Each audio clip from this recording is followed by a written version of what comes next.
Hi, I'm Tim. Welcome to our channel and thanks for logging on. If you enjoy these videos, do me a favor and subscribe to our YouTube channel right here at Watchbox Reviews. I would really appreciate it, and I promise to update daily. If you love this watch, you can see it and you can purchase it on our website, thewatchbox.com.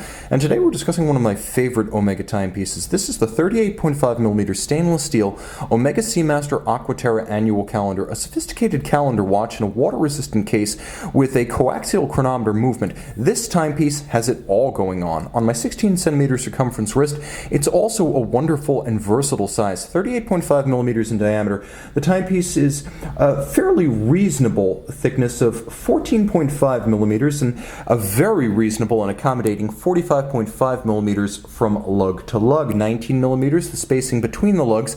I find this watch will fit a wrist as small as 13cm circumference, making it an excellent unisex option as well. The strap that's equipped is substantial. Let's pull it out of the clasp for a moment, close the clasp up, and inspect the wears.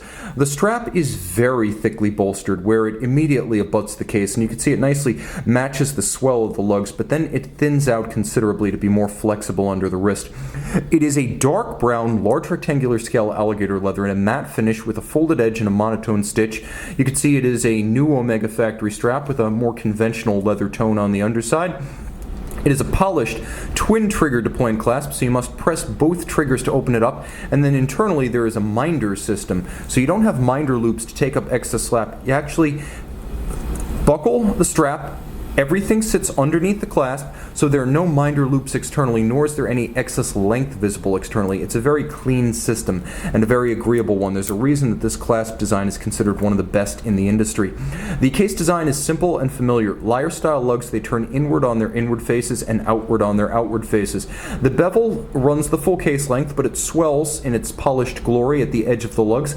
And then there's a longitudinal and relatively slim a satin grain along the edge, a polished conical minimalist bezel, and then you have the teak deck style dial, which basically means you have a matte silver vertical striation that resembles a teak deck. You have applied rose gold indices, rose gold Omega marquee. You have rose gold on the hands, which you can see are double finished.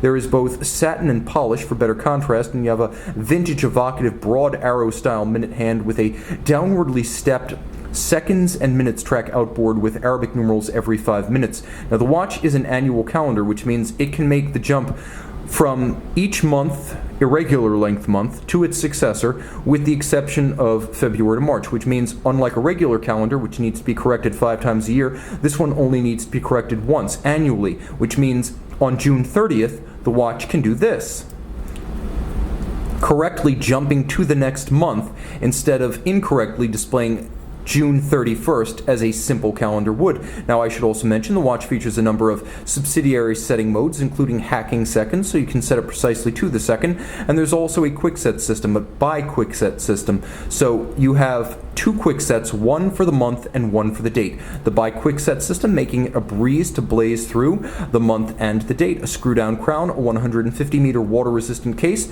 and underneath the case back, 60-hour dual barrel automatic caliber 8601, so you have the twin barrels giving you the 60-hour power reserve, but also a very even torque release, so after 24 or even 48 hours, you don't see the big drop in amplitude that you see on most single barrel watches like Rolex calibers. You can also see it's built robustly with a full balance bridge and a free sprung index for shock resistance, a silicone hairspring for anti-magnetism, and you can even see the tri-level coaxial escapement milling away underneath my finger. The tri-level coaxial is the latest version. It is the ultimate development of the George Daniels system that Omega first industrialized in 1999. The system is now reliable, precise in the short term, and stable in the long term, which is one of the reasons Omega now backs all of these systems with 5-year warranties. Very tough, very accurate.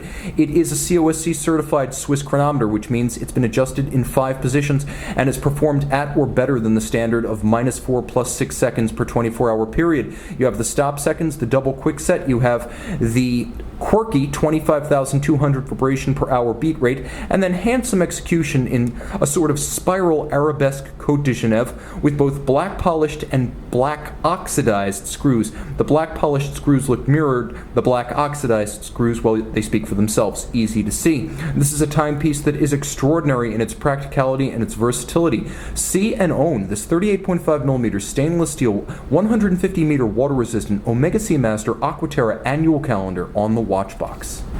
The Omega Seamaster Aqua Terra. Annual calendar by night. Note the fully loomed seconds hand.